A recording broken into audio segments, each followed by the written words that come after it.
Do I have the Sit down. Do I have the same rights? You want me to hold you in contempt? Sit down. In that blue chair. Do I have the Sit down. rights there? One more time. Sit down. Good morning. Welcome to Contempt Municipal Court. My name is Nick Irochi. I'm the judge, and this is your initial appearance hearing on traffic-related charges filed against you. As you can tell, we have several students here from the Contempt Middle School. They are here every Tuesday morning as part of My Day in Court.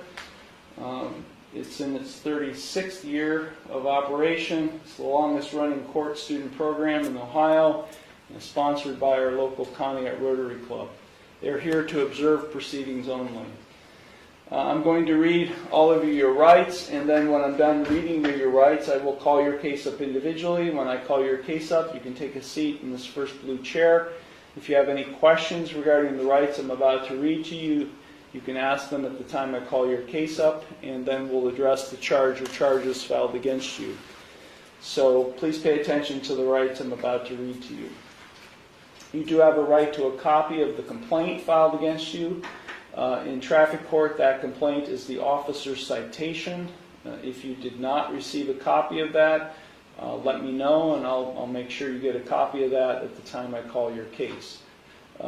Also, you have a right to be informed of and to understand the nature and the elements of the charge or charges filed against you.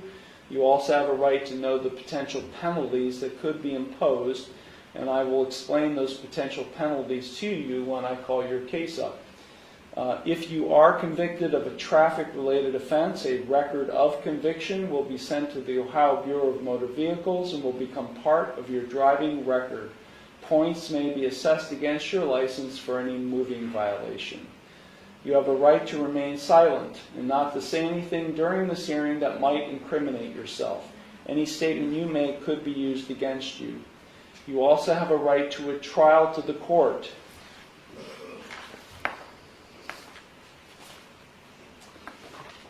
Now, each of you have 3 plea options available with respect to each of the charges filed against you. You can either plead guilty, not guilty, or no contest.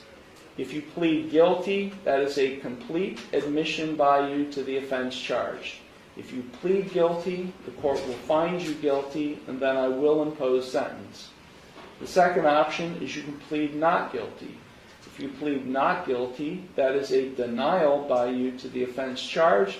And as I said earlier, if you plead not guilty, I will set your case for further proceedings after today, and I will set a bond. The third option is you can plead no contest. If you plead no contest, that is not an admission of your guilt, but it is an admission by you of the truth of the facts alleged in the complaint filed against you.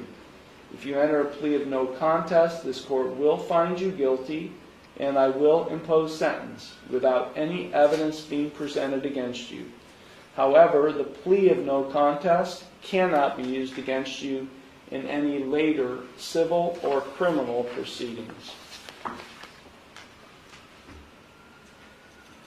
court is now calling City of Contempt versus Amber McHenry, case number 24 TRD 819. Ma'am, I'm sorry. I'm just trying to get my stuff situated so it's ready here.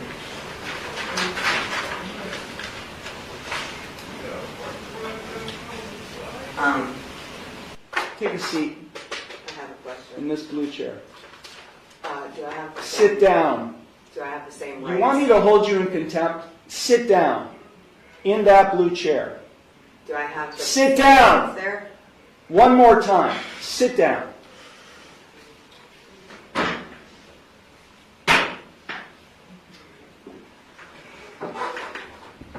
Now you'll answer my questions. Got it? Did you understand all of the rights and plea options that I explained to you? No, I do not understand. Okay. Then I will enter no plea to the charges filed against you. Well, let me just explain to you. You are charged, and I do have a signature on the citation which shows you've been served. You are charged with 1 count of no operator's license, a minor misdemeanor subject to a maximum fine of $150 plus court costs.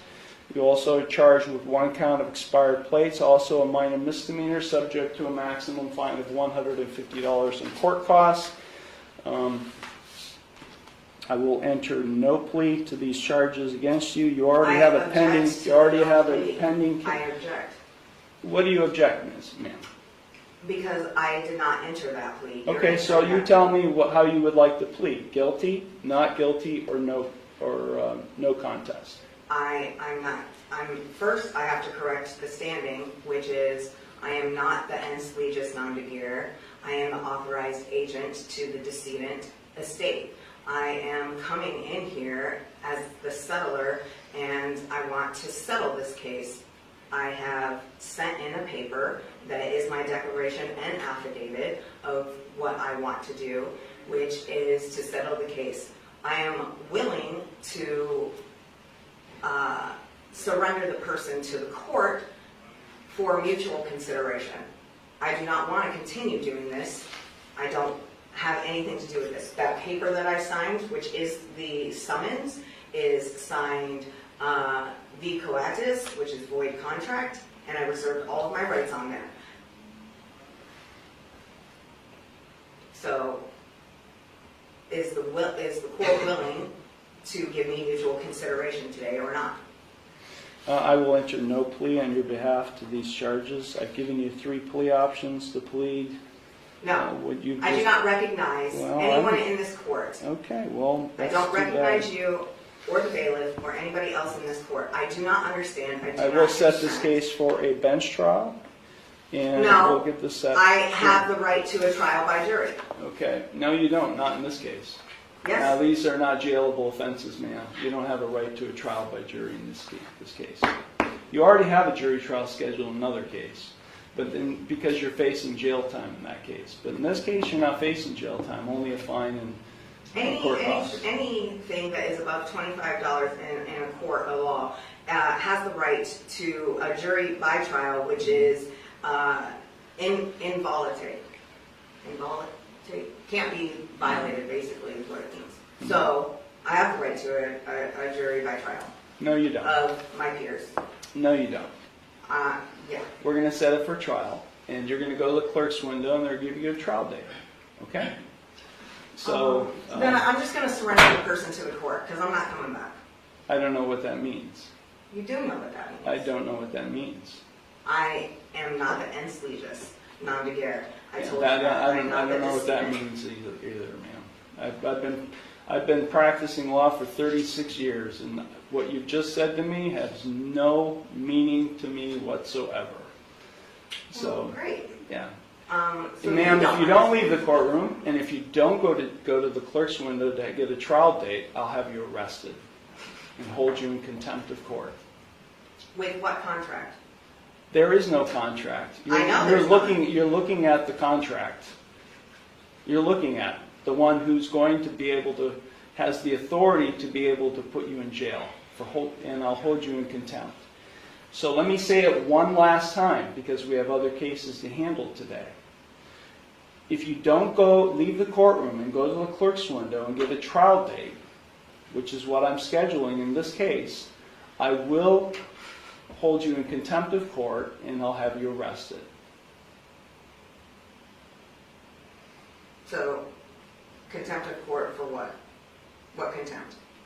For not doing what I'm telling you to do, which is to go to the clerk's window and to get a trial date.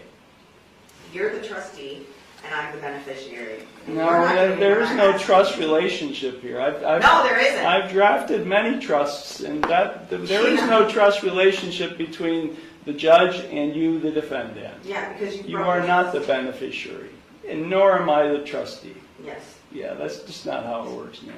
It Not is. how it works. You either go to the clerk's window now and get a trial date, or I'll have you taken into custody now. You got it?